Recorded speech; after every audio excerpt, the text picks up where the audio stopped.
Hello everyone, आप सभी का स्वागत है आज के नए वीडियो में। आज हम लोग डिस्कस करने जा रहे हैं एक नए चैप्टर के बारे में। जैसा कि आप लोग जानते हैं कि कॉन्टिनेंटल ड्रिफ्ट थ्योरी पूरी तरीके से हम लोग कंप्लीट कर चुके हैं। उसके जितने भी थ्योरीज हैं, जो भी उसमें टॉपिक्स थे, वो हम लोग कवर किए पहले। फिर नॉर्मल एमसीक्यू करके रिवाइज किए उसको।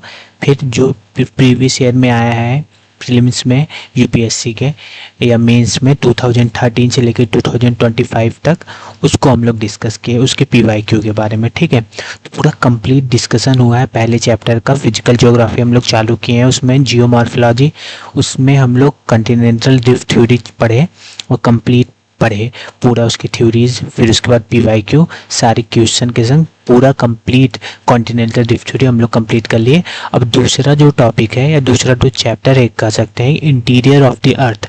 जियोमॉर्फोलॉजी में दूसरा टॉपिक हम लोग पढ़ने जा रहे हैं, दूसरा चैप्टर पढ़ने जा रहे हैं, इंटीरियर ऑफ द अर्थ।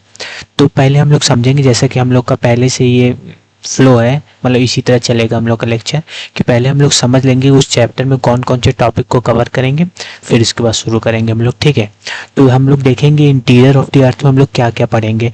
तो जैसा कि यहाँ लिखा है कि टॉपिक टू बी कवर्ड, इसमें हम लोग क्या क्या पढ़ेंगे। तो पहले हम लोग जानेंगे वाई टू नो, क्यों हम जानना चाहते हैं, क्या इसका इंपॉर्टेंस है इंटीरियर ऑफ द अर्थ को जानने के।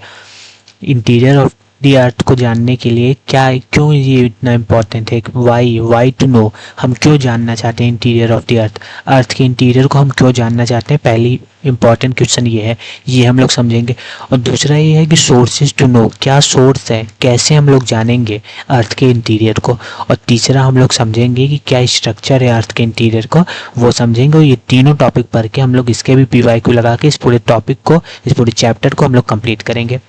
तो पहले हम लोग जानेंगे वाई टू नो, क्यों हम जानना चाहते हैं। फिर सोर्सेज टू नो, यानी कैसे जानेंगे। और फिर उसके बाद स्ट्रक्चर पढ़ेंगे इंटीरियर ऑफ द अर्थ का। तो आज हम लोग पहला टॉपिक कवर करने वाले हैं कि वाई टू नो, और क्या सिग्निफिकेंस, क्या इंपॉर्टेंट है और क्यों जानना चाहते हैं हम लोग इंटीरियर ऑफ द अर्थ को। ठीक है, तो चलिए शुरू करते हैं। तो जैसे कि यहाँ लिखा है कि why is there is a need to study the interior of the earth, क्यों, जरूरत क्यों है स्टडी करने का। हम लोग को इंटीरियर ऑफ द अर्थ का स्टडी करने का क्या ज़रूरत है, वो हम लोग जानना चाहेंगे। तो पहला टॉपिक ये है, पहला ये ज़रूरत है वो हम लोग देख लेते हैं। क्या नीड है कि whatever process are taking place on the surface of the earth, their force lies in the interior of the अर्थ।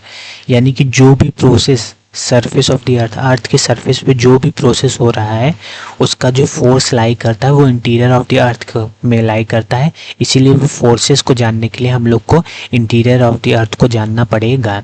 जो कुछ भी प्रोसेस हो रहा है उसमें एग्जांपल कौन कौन से प्रोसेस इसका है, वॉल्केनिक इरप्शन जो हो रहा है, सुनामी जो आ रही है, लैंडस्लाइड जो हो रहा है, अर्थक्वेक हो रहा है, इसका जो फोर्स है वो इंटीरियर ऑफ द अर्थ में है। इसीलिए हम लोग को जानना है इंटीरियर ऑफ द अर्थ के बारे में। पहला पॉइंट क्लियर हो गया होगा, मैं जैसा कि आप लोग जानते हैं, समझ रहे होंगे।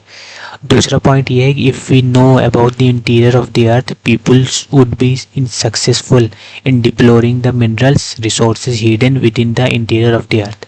यानी कि अगर आप इंटीरियर ऑफ द अर्थ को जानते रहेंगे तो उससे हम लोग मिनरल को डिप्लोर कर सकते हैं, मिनरल को निकाल सकते हैं इंटीरियर ऑफ द अर्थ को जानने से। यानी कि अगर अर्थ के इंटीरियर को हमें समझ में आ रहा है तो वहाँ छुपे हुए मिनरल्स को हम लोग डिप्लोर कर सकते हैं, यानी कि निकाल सकते हैं जो रिसोर्स वहाँ हिडन है इंटीरियर ऑफ द अर्थ को में। किस थ्रू, कैसा एग्जांपल क्या है इसका, माइनिंग ऑफ द आयरन और आयरन ओर का माइनिंग करके। लिथियम भी निकाल सकते हैं इंटीरियर ऑफ द अर्थ से, कोयला भी निकाल सकते हैं। अगर हम लोग इंटीरियर ऑफ द अर्थ को जानते हैं तभी ये सारे मिनरल हम लोग डिप्लोर कर सकते हैं। तो दूसरा इंपॉर्टेंट पॉइंट ये हो गया कि हम क्यों जानना चाहते हैं इंटीरियर ऑफ द अर्थ को।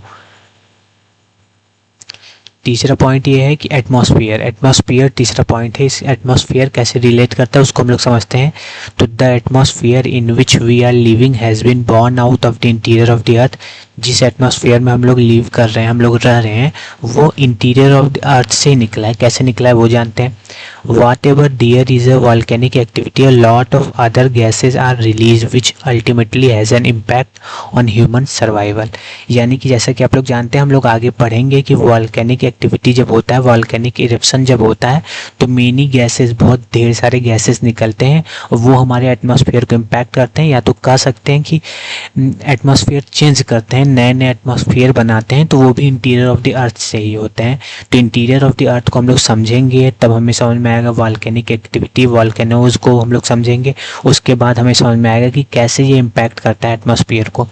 तो तीसरा इंपॉर्टेंट पॉइंट ये है। चौथा हमारा पॉइंट है अर्थ का मैग्नेटिक फील्ड। हम लोग इसको भी हम लोग समझेंगे अच्छे से। पैलियोमैग्नेटिज्म एक कॉन्सेप्ट है, उसमें हम लोग समझेंगे इसको कि अर्थ का जो मैग्नेटिक फील्ड है वो हमें प्रोटेक्ट करता है हार्मफुल रेडिएशन से, सन के और कॉस्मिक रेज से। सन के हार्मफुल रेडिएशन से प्रोटेक्ट करता है, कॉस्मिक रेज से प्रोटेक्ट करता है। अर्थ का जो मैग्नेटिक फील्ड है वो जनरेट कैसे होता है, तो it is generated by the movement of the liquid in earth outer core. यानी कि अर्थ के आउटर कोर में जो लिक्विड है उसी से जनरेट होता है अर्थ के मैग्नेटिक फील्ड। इसको हम लोग अच्छे से समझेंगे।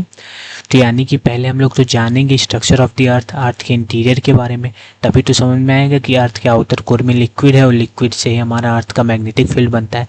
तो ये चौथा इंपॉर्टेंट पॉइंट है। ये 4 इंपॉर्टेंट पॉइंट है जिससे रिलेटेड कि हम क्यों जानना चाहते हैं अर्थ के इंटीरियर को। ठीक है, ये 4 इंपॉर्टेंट पॉइंट्स हम लोग समझ सकते हैं। तो आशा करता हूँ कि ये समझ में आया होगा आपको। वीडियो कैसा लगा ज़रूर कमेंट करके बताइए और वीडियो को लाइक एंड चैनल को सब्सक्राइब ज़रूर करिए। धन्यवाद।